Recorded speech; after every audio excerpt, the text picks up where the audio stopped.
Bienvenue, vous nous écoutez sur le www.radioalfayda.net. Alfayda, c'est la référence.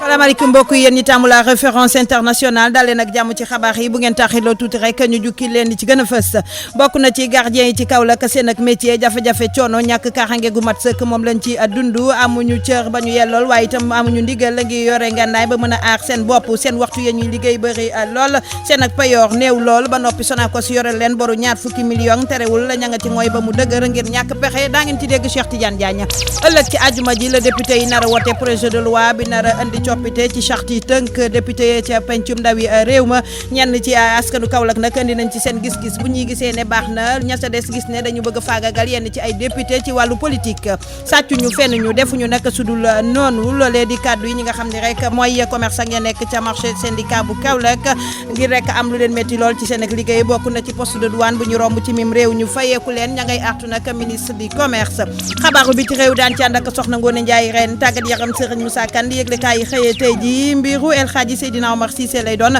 journalu Laylatul Katmiya daan ci ànd ak soxna Ngoone Njaay ren journalu yoonu màggal gi Mamadou Moustapha Mbaye lañ ci àndal bu li lépp yembe mbokk yi xabaar yi daal di buur ñu ñaanalante waaye laata loolu ñu dikk ak yéen ci àttal gi faram fàcc gi gannaaw bàkk bi lay doon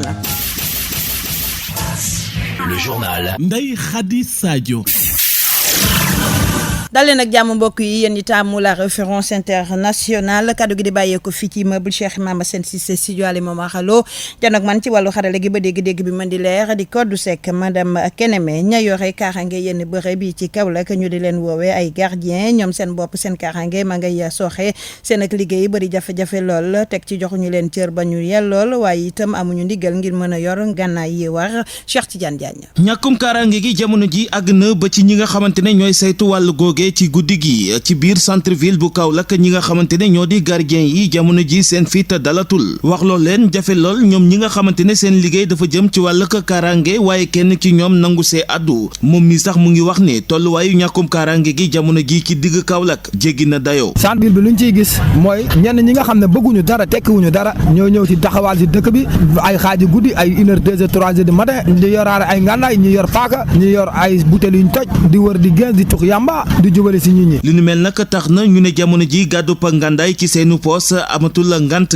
ñoom ñëpp dañu leen a war a jox li nga xamante ne moo di kon li leen di aar. su ma sañoon nag ñi nga xam ne ñoo jiite affaire gardien yi ci njiit yi ñu jàppale gardien yi xam ne gardien yi ay nit leen ñu jàppale leen jox leen ay mutukaay yu dëgër yu wóor nga xam ne dinañ assurer seen bopp. alhamdulilah def nañ formation boo xam ne xam na nu ñuy téye arme xam na nu ñuy dóoree xam na nu ñuy defee lépp loolu moom jàngal nañu ko mais pour ñu jox ñu ko nag mooy problème. Omar Thiam liggéey wu tar bu wàccee këtëneem ñëpp daal di koy ràññee ci fànn wi ni mel ñaawlu na tamit doxalinu ñi nga xamante ne ñoo leen jiite li leen di fay dafa tuuti lool rax ci dolli tamit waxtu yi ñuy liggéey dafa bari. yenn wut maanaa ab doomu aadama ni yow nga koy jox muy garder di fanaan 6 heures si ngoon ba 6 heures du matin wala 6 heures du matin ba 6 heures si ngoon muy xëy di dem di garder ji di am lu mu wut pour yóbbul ko ay waajuram kon kooku buñ ko reyee ci loolu ba waajuram day perte moom muy perte. rax ci dolli tamit ñu ne teguñu leen fenn te itam lu réer ñu jiin leen ko li ñu mel nag indi nañ ci ay tontu. yenn place yi ñuy daj di tuumal gardien yi naan gardien yi la gardien yi fekk du gardien yi gardien bu gisee ki nga xam ne wóyu la muy ñëw di génn fetal du fa taxaw amul arme amul dara du taxaw foofu di jaayante bakkanam di dee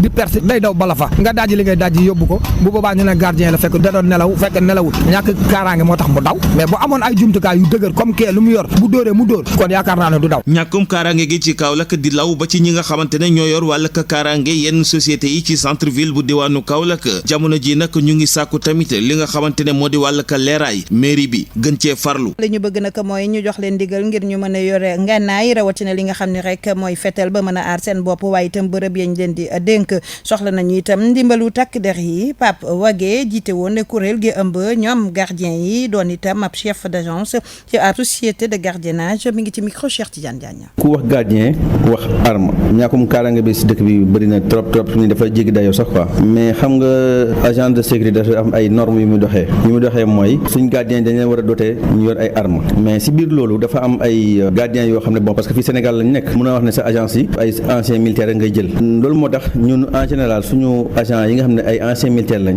ñun ñooñu lañ ñemee jox ay armes ñu yor ko parce que def nañ formation bi mais ñi nga xam ne defuñ formation bi say mbokk yu nga jël leen boo leen joxee tey fetal dañuy gaañ seen bopp te xamuñ nu ñu manier parce que jànguñu ko mais ñun dañuy def ñi nga xam ne nekkuñ ay anciens militaires dañ leen jox léegi am na ay matraques yoo xam ne poignard jox leen ko quoi mais genre gourdin yooyu am na ñu ci defar yoo xam ne yu gàtt la pour jox ko ñi nga xam ne duñ ay anciens militaires quoi mais nag c'est vrai que kaaraange moom yàlla moo ko yor. mais est-ce que bu ñu demee ba ji am ci yenn chef d'agent yi du ngeen ci am responsable. ak nu mu demee jéey moom bu amee moom kenn ñaanu ko yàlla mais nous tous nous sommes responsables dafay xëy daal sa kaw mais loolu bu amee nag nañ delloo lépp si yàlla parce que gardien dafa métti ñun gardien yi ñun fay ñu sa ñax parce que imaginel yow ko xam da lay fanaanal yow nga tëdd nelaw dem ñibbi sa kër bàyyi sa magasin ay millions nekk fa mu gàdde la ba bët set tous les risques mu ngi koy gàddu parce que imaginel yow benn 4x4 bi ñu wax mu ñëw def ay 7 personnes wala 8 personnes ñun agence de sécurité yi dañoo war a am benn soutien bi moom mooy police a ngi fi gendarmerie mi ngi fi GMI yi ñu ngi fi armée bi moom dañ ko jëlale sax quoi ñu ngi fi kii ASP yi nga xam ne dañ leen jël ñooñu waratuñ sax tuddee proximité parce que population bi lañ waroon di jàppale mais defatuñ loolu. dañ war a ñëw jege gardien yi. mais loolu mooy seen yoon normalement bu ñu ko defoon kon kaaraange dina am si dëkk bi parce que buñ si doolee gardien yi rek dëkk bi dina am kaaraange par guddi rek ñu am ay montage yu nekk si entrée yi sortie Dakar bi sortie Gossas bi sortie Kahone bi ak sortie Koutal bi te ñun agence yi dañoo war a nekk benn ñun tey jii nii ñun li ñuy fay si barème boobu la ñuy fay agent. moom Pape Wagué ba léegi gardien yi nag donte seen ak liggéey métti na lool te néew la ñuy fayee ko lool waaye terewul seen ñaar fukki million ak juróom a nga tëdd sa Sonacos ñu yore leen ko am njàqare lool ragal a fayee ko ñu dàq leen amuñu beneen pexe bu dul liggéey te noppi Pape Wagué ba léegi ak Cheikh Tidiane Diagne. dañu am ay sociétés yu ñuy liggéeyal ñu yore ñu ay bor léegi nag problème bi mooy dafay des ñun suñu diggante ñun ak gardien yi nga xam ne ñoom ñoo fay liggéeyee parce que Sonacos mu ngi amee xaalis depuis des années mais ñu ngi soox parce que xam nañ ne Sonacos c'est une société nationale lu mu yore xaalisam lu mu yàgg na la ko fay. bor bi kañ la woon. bor bi c'était depuis 2014 ba léegi.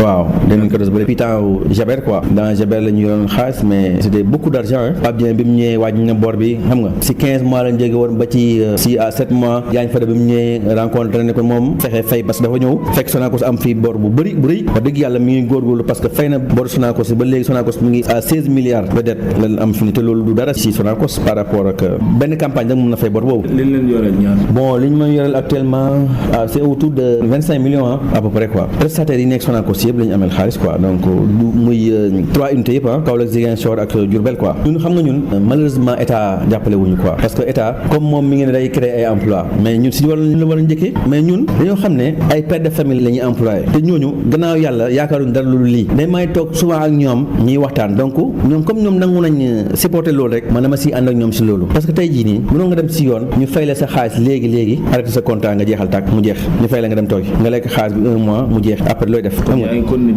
non maa ngi liggéey ak ñoom ba léegi te tey la wàllu gën a ay kay maa ngi lu ma mënoon démb tey maa ngi ko gën a yokk parce que maa ngi am yaakaar ne lu mu métti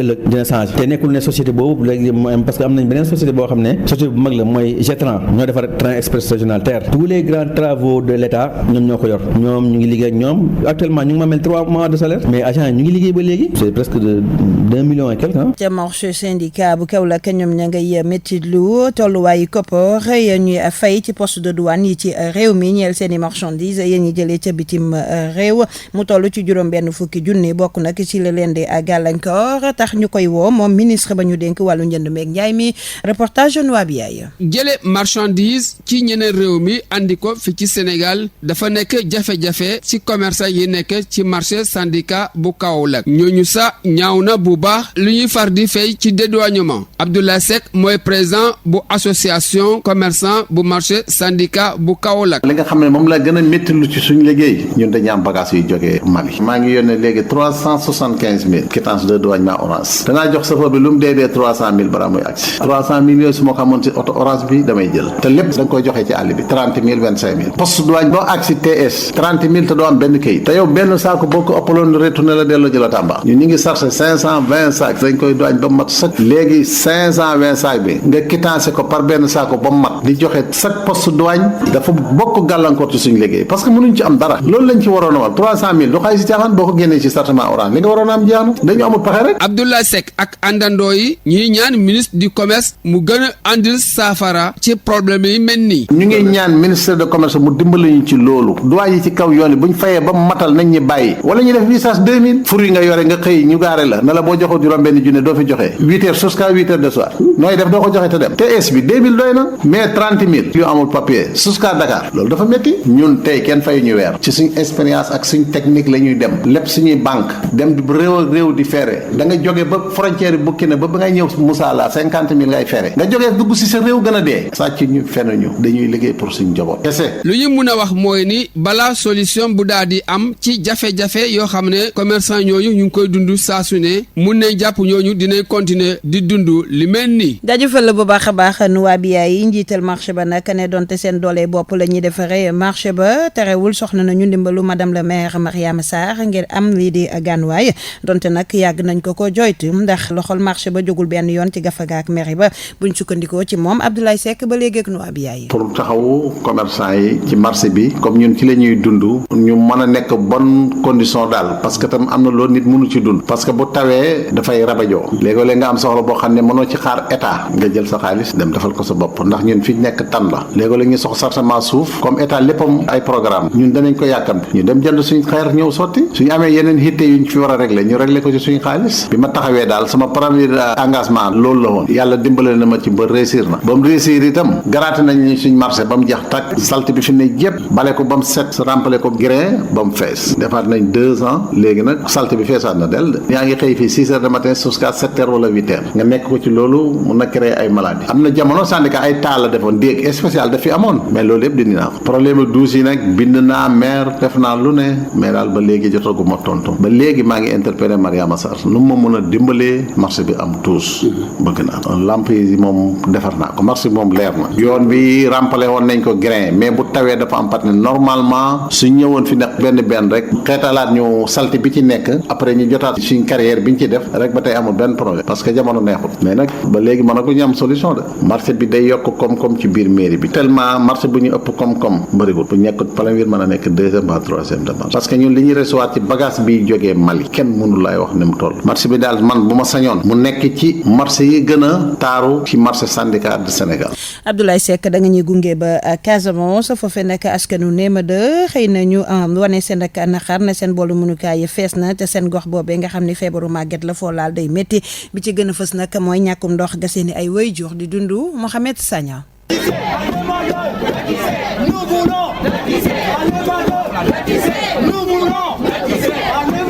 askan wi dëkkee ca Néma 2 benn gox bu commune bu Ziguinchor wane nañu seen nakar ci tolof-tolof yi nga xamante ñu ngi koy jànkonteel ci seen dëkkuwaay Ansoumana Maron moo yëkkati seen i kàddu. ñu ngi ñaan nguur gi nanu dimbale te gëstu waa Néma 2 sonn nanu lëndëm baa ngi foofu yoon yaa ngi foofu du am fooy jaar da ngay dugg ci ay biir kër nit nu lay saaga di lay wax lu ne te loolu du yoon nguur gi kon nanu dimbale wa salaam. soxna yi nga xamante ne ñoo dëkk ci boobu diwaan ñu ngi jànkonteel ay jafe-jafe yu tar pour am ndox mu nekk li nga xamante ne lu doy waar bu ñu sukkandikoo toujours ci Ansoumana Maron. Néma 2 nag lu ñuy ñaxtu tey sonn fu mu toll nii booy root il faut nga am 60 mètres bu 60 mètres si suuf si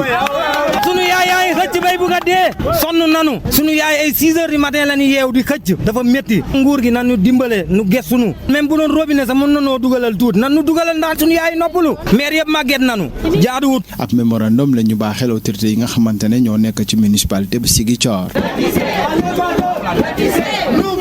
Ziguinchor Mohamed Sagna Alfayda FM. Mohamed Sagna jaajëfal lu bare bari mémorandum boobee ñu jébbal maire nag tontu na leen ca saasa waaye itam indi leeral ci lu waral seen ak jafe-jafe tali bu Diédhiou mooy ki ñuy toftal ci maire bu Ziguinchor mi ngi ci micro Mohamed Sagna. benn problème bu particulier la parce que Néma 2 benn partie titre foncier mairie la woon ñun foofu la ñu am droit nit ñi dëkk fa dëgg la bu ñu fay dëkk du yoon mais maire dama ne du ma jëndee kenn damay lotisser Néma 2 bàyyi fa nit ñi jëndee yoon yóbbu fa courant partie boobu amul problème am benn partie boo xam ne emprise aéroport la waa ASECNA ñoo ko moom mairie engagé discussion ak ASECNA si njiitalu ministre bu yore affaire transport aérien waxtaan ak ñoom ba ñu déggoo cédé partie boobu mairie Ziguinchor parce que sinon ASECNA day jëndee ñëpp def fa lu mu fay def du lotissement la ñu def mais restructuration parce que côté boobu dañ ko dëkk ba mu fees del amul espace boo naree ñëw lotir noonu di nga toj kër yu bari te loolu du yéene maire dafa bëgg a maximum population yi des fu ñu dëkk tout en sortant des routes permettant ñu mën a am yenn infrastructure de base que ça soit courant ou ndox il faut mu am lotissement tant que loolu amul mënul nekk moo tax bu ñu waxtaanee ak état dina pour restructurer ko ëpp na milliard lu ñu war a def état engagé wu na jël milliard ak lu ci tegu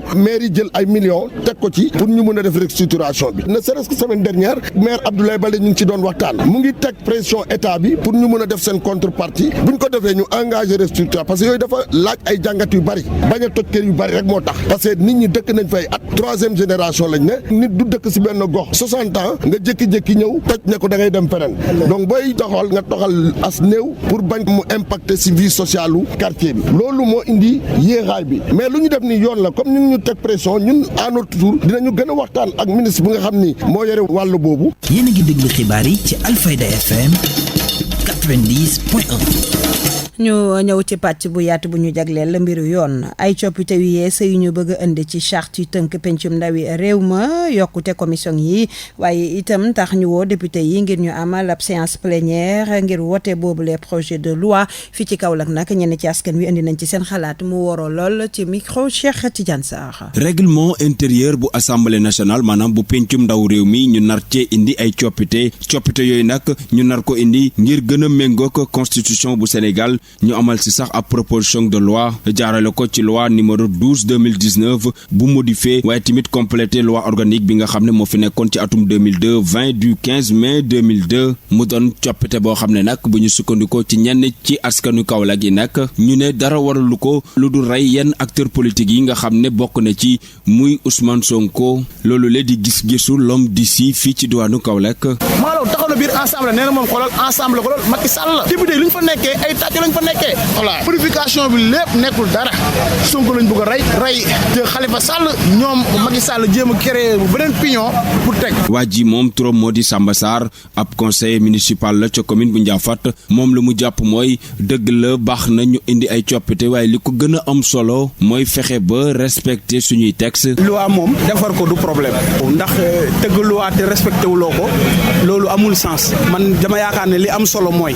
li fi nekk d'abord ñu respecté ko d'abord loolu mooy importance bi urgence su tey bi nekkul modifier ay loi pour indi ay yeneen kii urgence su tey bi mooy député bi sénégalais yi li ñu yaakaar ci moom mu koy doxal amul benn sens modification bi te application amul benn sens. gis-gis boobu tamit la Aboubacry Sarr am jiite mouvement Fal Khalifa Sall. man en tant que sénégalais li sénégalais yëpp di xalaat mooy que ne ñëpp xam nañ assemblée lan moo fa nekk donc man wax dëgg fa yàlla je ne crois pas vraiment à cette législature. ñoom nag ñu wuteeg lool gis-gis Abdou Diallo doon ab responsable politique bu APR foofule ca diwaanu Kahone. c'est des réformes yoo xam ne pour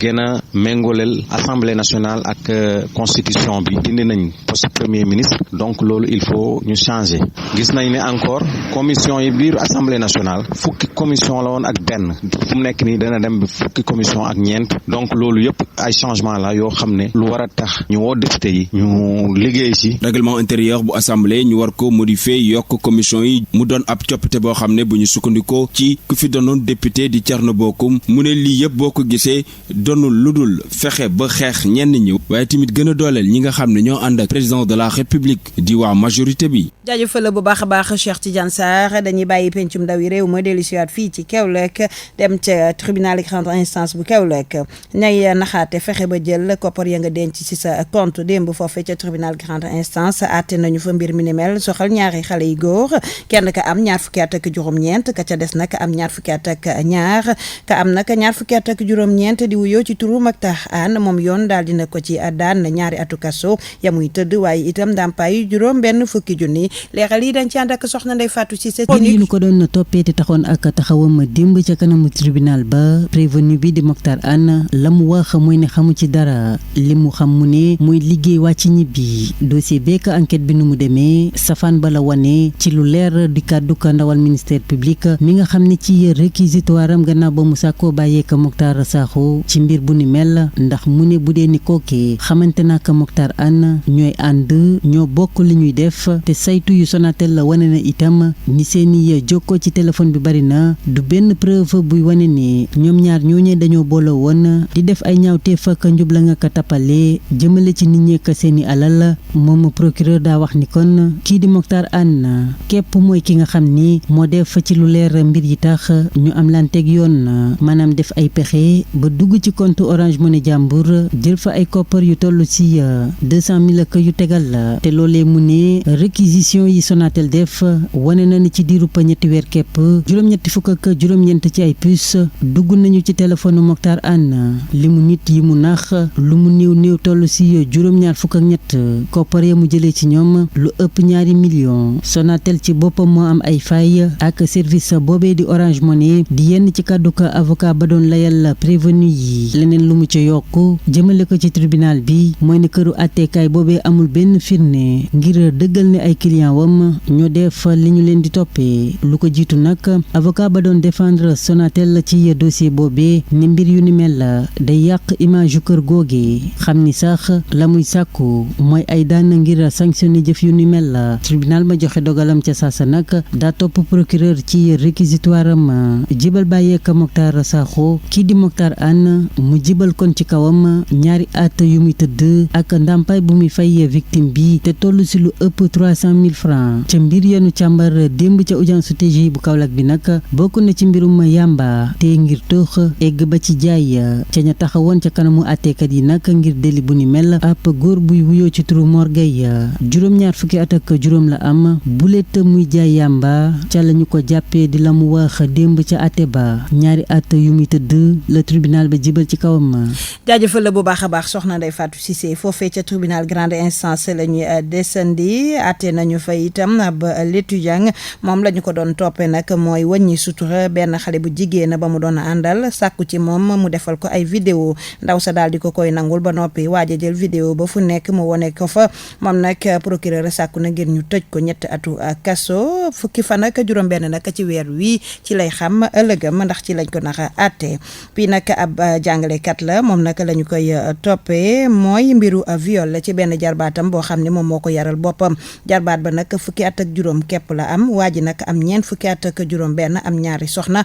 ba ñu ko laajee nag lu waral def jooju mu def la mu tontu mooy xale bi ci boppam moom moo ma nopp te lu ñu séq itam moom moo ko sàkku waa ji nag tëj nañ ko fukki atu kaso bi leen mbir ak yeneen i mbir daañu leen ko toppal ci ndimbalu soxna Ndeye Fatou Cissé. yéen a ngi déglu xibaar yi ci Alfayda FM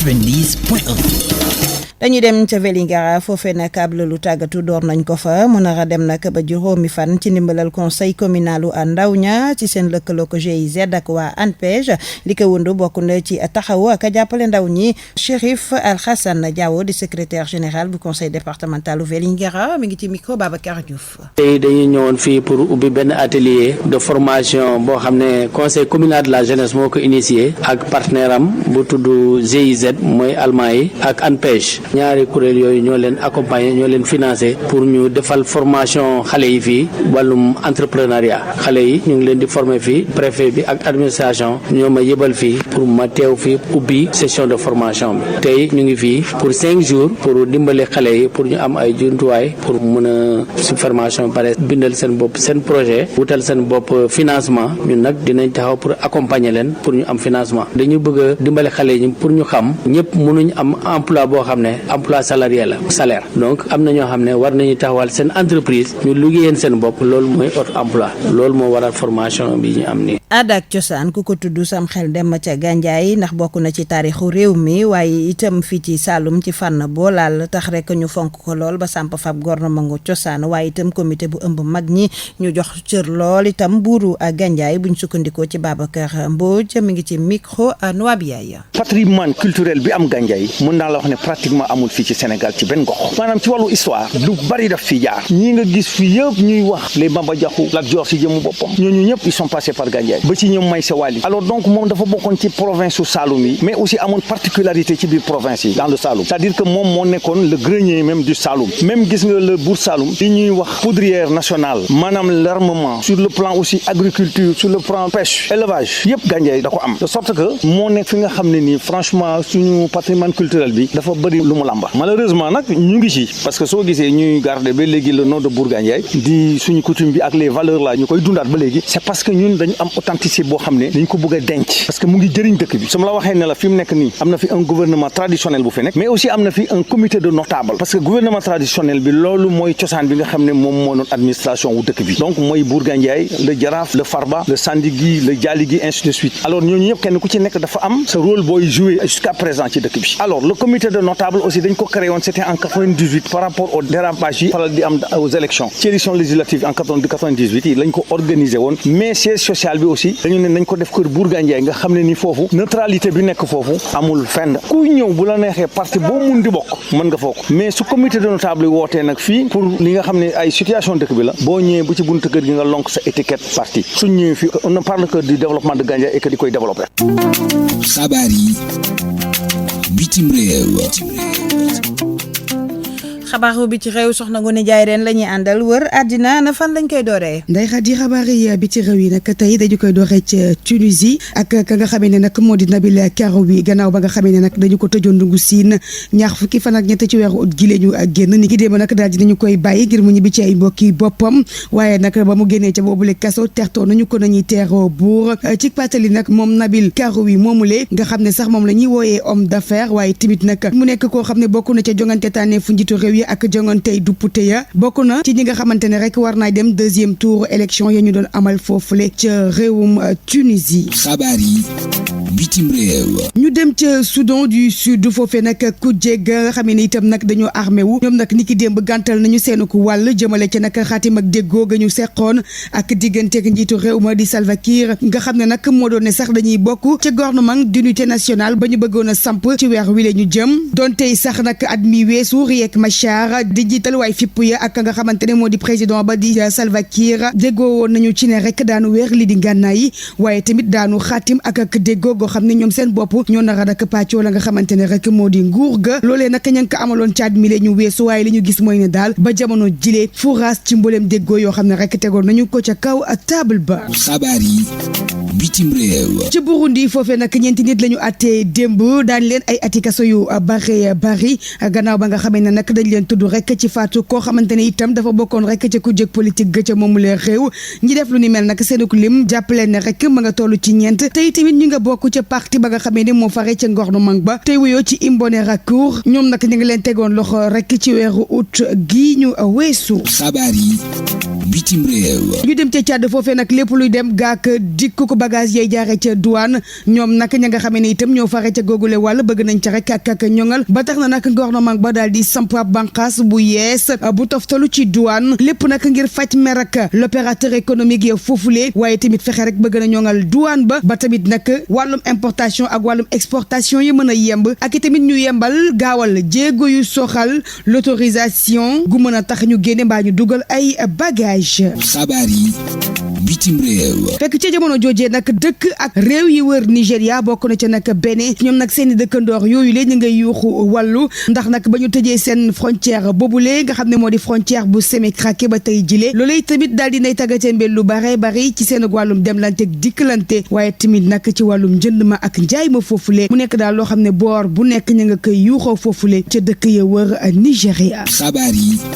bitim réew. Ndeye Khady lii mu gënoon a fës tey jile ci xabaar yi biti réew yi mbokk yi jàngeen jëfati.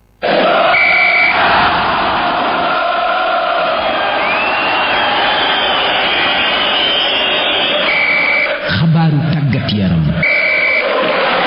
xabaaru tàggat yaram Serigne Moussa Kane maa ngi lay nuyu. Ndeye Khady maa ngi lay fay tey nuyu mbokku auditeurs yi ñu soobu ci xibaaru tàggat yaram yi doore ko ak waa CAF bi xam ne nag jongante Zamalek ak Génération Foot bi nga xamante ni moo nekkoon wërngal bu mujj ci préliminaire Ligue des champions bi nag wax na kañ la ñu koy jongante ñaar fukki fan ak ñeent di alxames foofa ca Caire équipe bi nga xamante ni nag moom la ñu daan moom dañu ko yóbbu ci wërngal bu mujj éliminatoire coupe CAF bi nga xamante ni match aller yi jàpp nañu ko fanweeri fan ci weeru octobre match retour yi nag ñu jàpp ko juróomi fan ci weeru novembre. basketball la ñuy waxtaane ak bus bi nga xamante ni moo waroon a yóbbu équipe ISEC sport ci wàllu jigéen ñi foofa ca Ndar nag dafa daanu démb waaye nag kenn amu ci gaañu bu metti accident bi nag mi ngi am ci diwaanu Géewul foofu ca biir Louga xale yi jigéen ñi sax jot na leen a yóbbu hôpital ñu gën leen a xool ñu fàttali leen rek ISEC sport daa waroon a daje ak Saint-Louis basket club ci demi-finale coupe du Sénégal bi nga xamante ni ñu ngi ko waroon a amale foofu ca stadium Joseph Gaye football la ñuy waxtaane jongante xaritoo Brésil Sénégal coup d'envoi bi nag des na ko joxe bu fukki waxtu ak ñaar jotee tey jii nag ma nga amee ca National Stadium ba nekk ca Singapour liñ ci mën a jàpp rek Ndeye Khady moom mooy guléet ñaari équipe bi di daje. ñu waxtaanee wàllum tennis ñaareelu édition Sénégal ITF junior bi nga xamante ni dina door ñaar fukki fan ak benn ci weeru octobre gi ba ñaari fan ci weeru novembre compétition bi ni mel nag dina dajale lu ëpp téeméeri xale yoo xamante ni ñu ngi bokk ci catégorie junior am fukki at ak ñett jàpp fukki at ak juróom-ñett ñu ci xaar ni lu ëpp ñeent fukki nationalité yu ute war a bokk ci événement bi ni mel tournoi bi ni mel nag fédération internationale bu tennis ak fédération bu Sénégal ñoo amal ni mel ñu fàttali leen nag compétition bi ma ngay amee ca Olympique Club ba nekk ca Dakar Ligue des champions bu CAF tirage bi nag amal nañu ko démb ca Caire groupe bi nii la tëddee nag ci poule A ba daañu fa fekk tout puissant Mazembe bu RDC Primeiro bu Angola Zesco bu Zambie Zamalek wala Génération Foot bu Sénégal ci poule B bi Al Ahli bu Égypte moo fa nekk Étoile bu Sahel bu Tunisie Platinum bu Zimbabwe ak El Hilal bu Soudan. Poule C Wydad Casablanca bu Maroc moo fa nekk Atlético bu Angola USM Alger bu Algérie Mamelodi Sundowns bu Afrique du Sud bu dee nekk ci poule D bi Étoile Tunis bu Tunisie moo fa nekk GSS Kabylie bu Algérie moo fa nekk AS Vita bu RDC ak Raja bu Casablanca bu Maroc. ñu waxtaanee wàllu Wafa Cup of Nations ñaareelu demi-finale bi nag démb la ñu ko jongante ca Stade Lat Dior ba ca Thiès Sénégal nag daal dinay fekk ji Ghana ca finale ginnaaw bi mu amee ndam ñaari bal ci dara ci kanamu Mali bi jongante bi jeexee nag kii di Ousseynou Niang moom la ñu def homme du match ñu dellu si waat fii ci Kaolack ngir waxtaanee wàllum CNP dem zone 1 moo ay woon Bendo moom dafa lapp-lapp yu métti waa Sing Sing juróomi bal ci dara daara ji am ndam ci kanamu Koni gi benn bal ci dara tey ji ci ngoon ca stade Lamine Gueye ba léegi zone 3A ak zone 1A ñoo lëkkaloo ci cadet dëkkandoo ak espoir ñoo laale ci junior senior cosaan di laale ak parcelle espoir di laale ak Yakar avenir di laale ak Fass Ndeye Khady ginnaaw bu ñu la ñaanalee kendaayu jàmm li moo gënoon a fës ci xibaaru tàggat yaram yi jaayeen jëf. li ci yéene kaay yi L'Obs, Place, Le Soleil, Sud Quotidien, Walf, Le Matin. Kër Adel Pambo Céphale lëkkaloog sédiment ñoo leen di jaay ay ginaar yu baax a baax ay neen ay poussin aliment volaille ak aliment bétail ripaas bu baax bi la leen wax ak seen place yu bëri yi nekk ci biir Kaolack Ndangaan téléphone 77 322 52 18 ñoo leen di may li ci yéene kaay yi. li ci yéene kaay yi El Hadji Seydina Omar Cissé lañ ci àndal.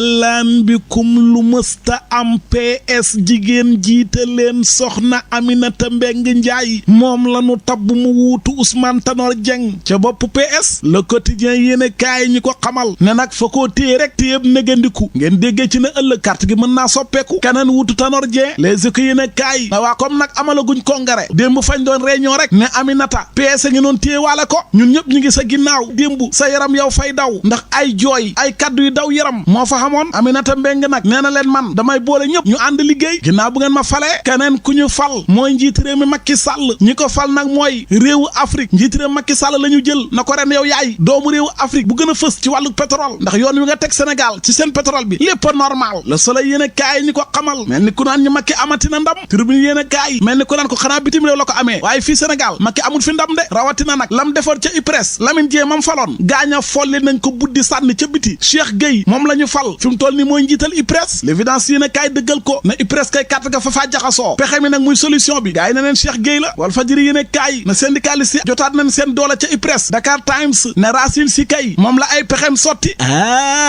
yaaw seetal moo fa teg Cheikh Gueye lal ay plangam ba ñu mujj fal ko ca commencement ba nag Lamine Dieng la waxoon waaye moo gënoon a xam ne Lamine Dieng du jàll kon la mu bëggoon am na ko la mu bëgg nag moom njiital impôt et domaine te amagut ko mooy ay liggéey katam téye seen làmmeñ internet bi ñu dugg di joxe ay xibaar nee na leen hey liggéey katu impôt domaine fay xam bàmmelu biir Bassirou Samba Niass kàddam yaa ngi ci Vox Populi kër ga daal la bëgg a jubbanti keneen ku war a jubbanti kër ga ñu ko dénk mooy njiital Dakar dem dikk fi mu toll nii dematul dikkatut yow liggéeykat ya retard salaire yéex a fay ak jafe-jafe yu du xaddi jeex ba tax Les Échos yéen a kaay mel ni kuraan ñu Dakar dem dikk ma ngay sukkaraat de bu ngeen ci waxut mu dee ñi nar a dee kay mooy yenn këru téléphone yi ndax am na opérateur bu bees beneen këru téléphone gu war a commencé fii ak màggal gi su boobaa nag woote téléphone crédit ligne free mooy takarnaase ci dëkk bi rek 24 heures yéen a kaay moo ñu ko xamal la mu ñu xamal moom Libération mooy ne projet de loi 2020 njiitëram Macky Sall fa tóoj carte gi ba pare jaxasewaat ko yaw seetal nee na 1er janvier 2020 jëw nañ ci ñu dénk kopparu réew mi xam nga moo doon séddale ministère bu nekk lam soxla ca xaalis ak fi mu toll ne loolu c'est fini fay dakk ministre bu nekk yaa yor sa cëggal guy xaalis ba ngay doxalee yaa koy doxal terewul nag Macky dana nommé koo xam ne mooy nekk sa biir di lijjanti yëfi ndax lépp leer laneen lu leer ba yegg ca naan ñi ja mooy ne njiit réew Macky Sall mii tànki troisième mandat ci la nekk de la sina kaay moo ko wax yaw seetal Macky mi ngi dajale waat waa APR yi ma ngay diisoo ak ñañu faloon yëfi li muy xeñ mooy toogaat fi ñetti yoon 2024 mu jiite waat réew mi mbaa du loolu la Macky bëgg Fajir yéen a kaay na ko Macky man ma koo jëlale ay mbiram kenn xamul rek la mu xam ba wax ñu ko moom l'évidence yéen a kaay mooy ne àjjuma bi di ñëw toogaanu ñaxtu ca buntu assemblée nationale ngir ñaawlu mbiru 94 milliards yi ak la député yi bëgg jëmale ko ci Ousmane Sonko moo tax am ñu war a amal toogaanu ñaxtu waaye Ousmane Sonko nag ak partem ba nee na ñoom demuñu bokkuñu te seen yoon nekku ci nag wala Fajir yéen a kaay mel ni ku naan ko déet Sonko xanaa xamoo député yi seen pexe bu sottee ca kaso ko nga jëm de nay leer la leer ba mel ni jant subaar mooy ne Khalifa Sall ginnaaw bu mu demee Touba Tivaouane Ndiassane dem na Kaolack Ndangaan Medina Baye Niass dalal nañu ko leew nañu seen Touba Kaolack ba ca sax chrétien ya jàngu bi l'évidence yéen a kaay ñu ko xamal 24 heures yéen a kaay ne ginnaaw bu mu sàkkoo ñaan ca kilifa diine ya gërëm leen ci seen taxawaay Khalifa Sall dénk na ay militant am yu Kaolack na leen liggéey laa leen sant xool ci seen kanam te bu leen denc ci seen xol bi dara ndax li ma dal nii ndogalu yàlla la fàtte naa ko maa ngi ci leneen si du quotidien jox kàddu lenn ci maire yi ci Sénégal ñuy naqarlu plan Sénégal émergent bi nañ ko tëralee te sàkkuñ ci seen xalaat réew mi yéen a kaay mooy Lamine Diack est-ce que foogu leen ne ay doomu réewu Afrique ñoo ko sànk suuxlu ko source a mel ni ko daan ko déedéet ka jiite journalu équipe ba nekk France moo suuxlu Lamine Diack di bind ay xibaar yoo xam ne dara du ci dëgg mujj naa weeru ña weer seeni jafe-jafe mooy hôpital bu Kolda xamuñu ay pajkat xamuñu garab yow da waxoo jàmm l'évidence yéen a kaay ñu ko xamal enquête yéen a kaay ne njiitëram Macky Sall fal yu bees yi mu fal ci biir policiers yi rawatana Bara Sankaré am na policiers yu ko ñaawlu li mu ñu xamal moom Walf Fadjri yéen a kaay mooy kaso yi ci Sénégal fukki junne ak benn yu toftal juróomi téeméer ak ñeent fukk ak juróom-ñetti doomu aadama lañ tëj ca kaso ya ñetti téeméer ak juróom-ñeent nag ay jigéen lañu ñaar téeméer ak fanweer ak juróom benn ya ay xale lañu junneeg ñeent fukk ak ñett bitim réew lañu dëkk enquête yéen a kaay di ñu xamal moodu bu ñu wax Cheikh Anta Seck fañ koo jam paaka faat ko ci réewum France allah tàggat yaram jongente xaritoo Brésil Sénégal tey bu mi di jotee stade yéen a kaay ne choc nar naa saf sàpp waaye li ma ci jaaxal mooy Brésil équipe bu Afrique yi kum ci téye fa lay mbuqi ba nga tëdd yaw seetal fanweeru jongante ak ñeent fanweer yeeg ñett yëpp fa leen a dóor mbuqi bañ tëdd kenn rek ko ci mos a mbuqi ki mbuqi Mali ñaari bal ci dara mooy Sénégal demi-finale démb UFOA yéen a kaay bi ne dem nañ kon final ñoo gana ki bëgg a finalu ak Modou Lo mooy Ama Baldé sunu lamb yéen a kaay moo ñu xamal na Luc Nicolaï ma ngay waaj a taxawal combat ba man ma taxawal li ci yéen a kaay ci xibaar bi ñu réew mi wax xamee ca cité kër góor gi benn sàcc daal moo yéeg ci kaw étage bi di sàcc ñu kar ko bëgg koo jàpp mu daal di xattar bi ku daanu ca ñetteelu étage ba daal di faatu ñàkk ba kanam allah waa ma ne daw ba raw ci ngóor la bokk waaye daw ba dee ci dof la bokk yow doo taxaw ñu jàpp la dóor la yóbbu la kaso soo génnee bàyyi sàcc moo gën li nga def de sàcc sax moo dul liggéey. Kër Adel Pambo Céphale lëkkaloog sédiment ñoo leen di jaay ay ginaar yu baax a baax ay neen ay poussin aliment volaille ak aliment bétail ripaas bu baax bi la leen wax ak seen place yu bëri yi nekk ci biir Kaolack Ndangaan téléphone 77 322 52 18 ñoo leen doon may li ci yéene kaay. xabaaru faydu bi xabaaru faydu bi ñu koy defee saa su ne dañ koy dalal moom soxna Ngoné Ndiaye ren mu dikk ak ñun ci journalu Laylatul Katmiya ñeel wàccaayu guddik Cheikh. allahumma salli ala sayyidina muhammadin al-fatih lima ughliqa wal-khatim lima sabaqa nasir al-haqqi bil-haqqi wal-hadi ila siratika al-mustaqim wa ala alihi haqqa qadrihi wa miqdarihi al-azim. mbokk yi ñu ànd dalaat jàmm rek ci seen jotaay bu soxal waajal guddik Cheikh na Ahmad Tijani.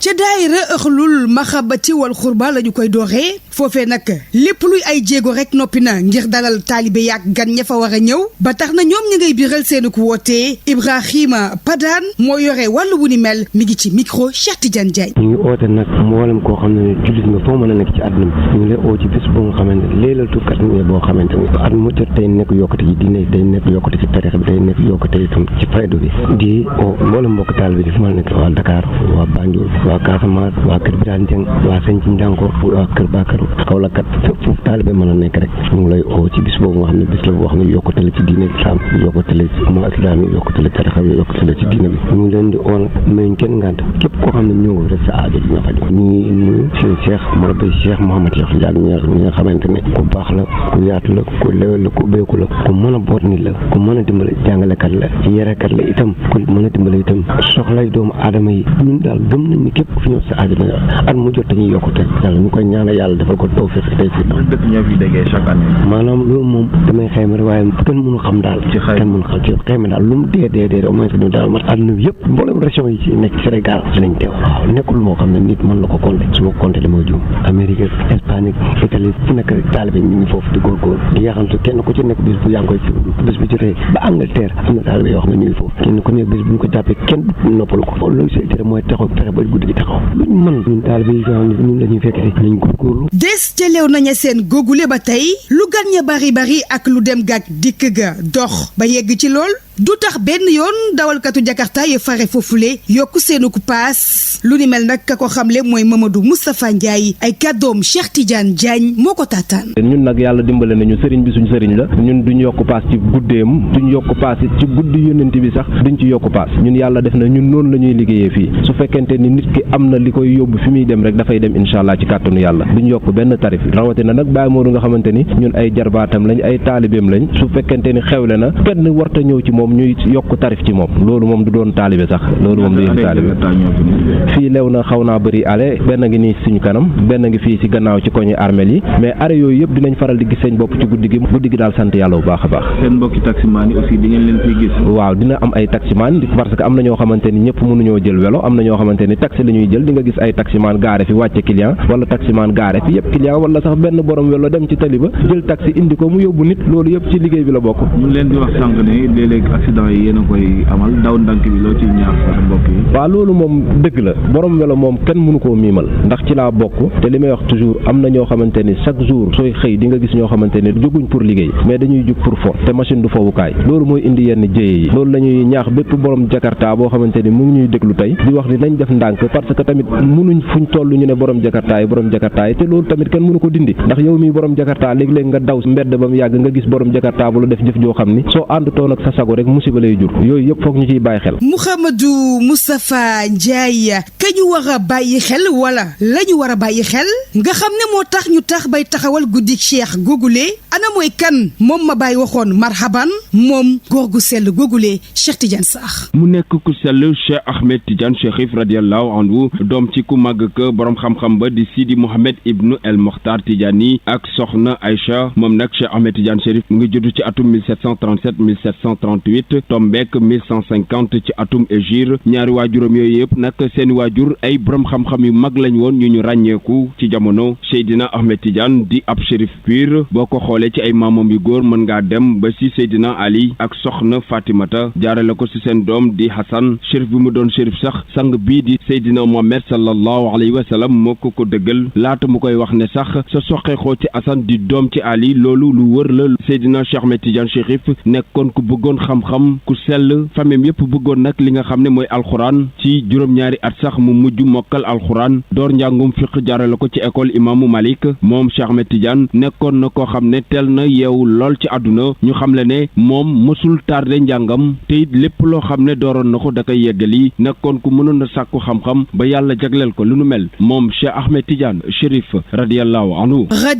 taala anhu Cheikh Tidiane Sarr amul sikk ne kookee nga ñu xamal tey jii jar na jaayanteeg ci guddeem Cheikh Abdoul Baaxi Assane Deme yeggee nañu ñoom seenu ko waajtaay ak la leen guddi ga jaral mi ngi ci micro Cheikh Tidiane Sarr. comme niñ ko daan waajee rek nu ko raw leen ko waajaatee ci wàllu communication nga xam ne suñ partenaire social mooy Alfayda nga xam ne taxawaayam ci tasaare ko ak yëgal ko nit ñi mu ngi ci bu baax a baax waaye ba léegi tamit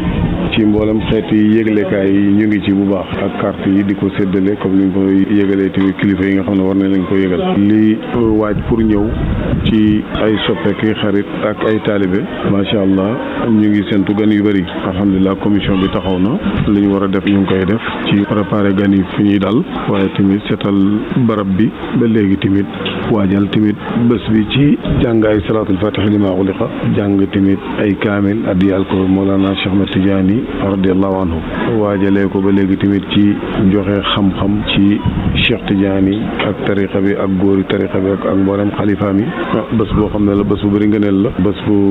bëri xéewal la bés bu rëy la tamit di nga de ci Tidiane yi Cheikh Hassan tam di ko daan màggal kon bés bu xam ne la kenn naatablewut ngëneel li ci nekk rawatina ñu koy defee ci place boo xam ne bu fekkoon ne mën ngaa wax ne tarixa Tidiane yi dëkk la fii moom mooy capital bi. Medina Baye mooy capital ba jaajëfal ko moom cheikh bi mbokk yi jot na nag ñu yëkkati bi lee jotaayu xabaar sant leen gërëm leen jaajëfal leen jox leen dig daje rek ëllëg ak jàmm bu soobee suñu borom. Alfayda, c'est la référence. jaajëfal ko bu baax a baax moom soxna Ngoné Ndiaye Reine siis bi nag dañ koy jox ki nga xam ne moom mooy Mamadou Moustapha Mbaye mu ñëw ak ñun ci journal yu yoonu màggal gi.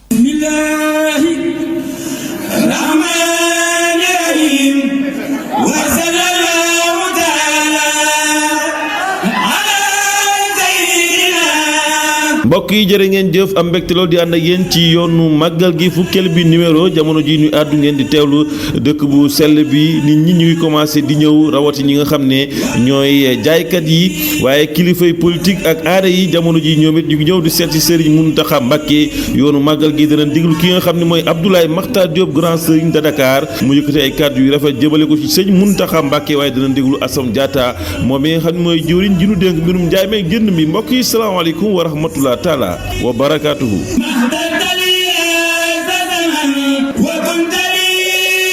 nun leen ko waxee woon kon jamono ji dëkk bu sell bi mooy célébé yoonu kilifay politique yi kilifay aada yi waaye kilifay diine yi Abdoulaye Makhtar Diop grand Serigne de Dakar ànd ak délégation bu nga xam ne juróom fukki nit ñoom ñoo ca ne ñëw na gisee ak Serigne Mountakha Mbacké ak Serigne Bassirou Mbacké Abdoul Khadr président du comité d'organisation moom nag nee na ñi nga xam ne ñooy kilifay politique yi ak kilifay diine yi dañu delloo njëkkal ki nga xam ne mooy Serigne Mountakha Mbacké moom mi nga xam ne fexe na ba ñaari président yi juboo waaye it ñi nga xam ne ñoo jëm ci langum politique bi jàmm dox seen diggante nu déglu Abdoulaye Makhtar Diop. jamono bi nga xam ne sëñ Modou Mountakha ñëw na Dakar dafa nekkoon ci ay xat-xat ñu jàpp ñun ci nit ñu yare ak ñi nga xam ne noonu la bëgg doxalee naka jekk ne fekk ko ca kër Serigne Touba ci pencum xok ca Colobane dëgg la sargal ko la wante ñun li ëppoon itte ci ñun ñu xaar ba mu ñibbi si Touba ñu def ab say ñëw fekk si ko fii ci kër maam Serigne Touba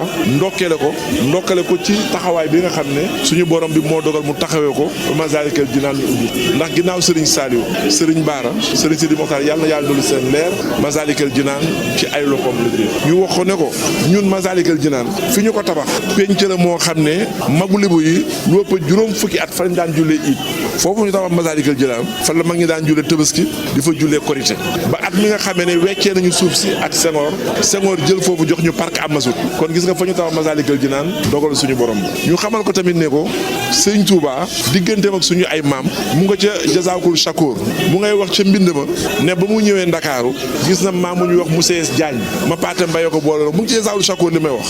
teg ci ne sàndarma bañ ko boole loon mu tudd Ibra Binta Mbeng Guèye moo ko booleeg soxnaam suñu wax maam Ana Faye moo ko daan cëreel yàlla na ko yàlla fayal mu ngi ci Jazaakul Shakoor kon diggante li bi ak Serigne Touba kenn nettaluñ ko borom Touba ko bind bi ci des ba muy dem géej yéen ñëpp ay intellectuel ngeen Serigne Touba Ndar lañ ko attee te bañ ko attee Ndar kenn waxul mais bu mu ñëwee Ndakaaru magul Ndakaaru ñoo ne tubaab yi Serigne Touba du dem fenn du fanaan fenn caabi du ko féete ginnaaw ci ñun lay fanaan 1895 woon au mois de septembre magulu bi ñoo ne Serigne Touba suñu loxoy teg ba ngeen koy soxlo moo tax ba gaal gi ñooy Pernambuco di dem mag ñee ko libéré wante ba mu dellu see itamit magulu bi ñoo ko teeroo en 1902 ñu ngi ko teeroo avenue Lamine Gueye angle Alfred Goux et Lamine Gueye mooy fa Paco Lambaye nekk foofu njaay wanteer yi foofu moo doon sanjama en 1902 xeer wa Serigne Touba toogoon di jàpp xeer wa ñu ko denc suñu ay kër xam ko yor xeer bi ci yéen ko yor ci photo bi leen ko woon kon xeer wa am na 117 ans te mag ñe ba ñu jël xeer wa amoon yàqin ci Serigne Touba ñu mag ñoom nekku ñoon murit yooyu jamono waaye am gis-gis ak ngëm ci Serigne Touba moo tax xeer ba mu toogoon da ca jàpp moom la ñu jël yóbbu ko sanc ba ànd ak moom toxoog moom Serigne Bass Abdoul Khadr bi nga xam ne moom la ñu booleel ñu yàgg fi wér yàgg ci liggéey Serigne Touba mu ànd ci ak yéen mu nekkoon Abdoulaye Makhtar Diop grand Serigne de Dakar ministre Assome Diatta moom yi nga xam ne moo yore mbirum njaay meeg jënd mi ministre du commerce kon ñëwoon na ci dëkk bu sell bi dafa tourné ci ay jaaykat yu nga xam ne ñu ngi ci gaar bu ndaw gaar bu mag moom nee na xelam dal na bu baax a baax ndaxte li nga xam ne ñu ngi koy jaay ci marché bi ay produits yu baax la waaye gis na consommer sénégalais bi fës na ci loolu ñu déglu Assoum Diatta. ana visite bi tax na ñu xool xayma quantité yi nga xamante ne moom moo disponible ci denrée de première nécessité ndax événement bu toll ni màggal dafa jaadu suñu ministère bi nga xamante ne moom mooy saytu lépp luy approvisionnement ñoo xoolal sama bopp niveau d' approvisionnement bi te dalal naa si sama xel bu baax gis nañ ni quantité yi bari na ci denrée de première nécessité yi waaye gis nañ tamit ay produits yoo xamante ne vraiment produits sénégalais la muy riz de la vallée muy dëwlin bi muy suukar si ak yooyu mu nekk lu am solo di wax ni tamit gis nañ ni prix yi stable na te loolu tamit beneen indicateur la pour won ni approvisionnement baax na ndax boo gisee amul tension rek c'est parce que approvisionnement bi doy na bu baax pour ñëpp xanaa di insister aussi si importance bi nga xamante ne moom la région de Diourbel en particulier département de Mbacké di occuper si suñu cartographie ndax ville Sainte Touba fii la nekk ci département Mbacké mais aussi au-delà de ville bi Touba ñëpp xam nañ ni centre d'éclatement la ndax ay produits yu bari fii lay jóge day transiter Dakar rek mais à partir de Touba lañ koy éclater yóbbu ko ci ay régions yu bare donc localité bu mel noonu dañ ko war a gën a jox cër te loolu la ministère bi comprendre looloo waral aussi suñu présence. mbokk yi lii la leen indiloon ci yoonu màggal gi fukkeel bi numéro ñu leen di ñaanal jàmm kilifa diine yi nekk ci biir réew mi waaye di leen jox dig daje incha allah ëllëg ak jàmm.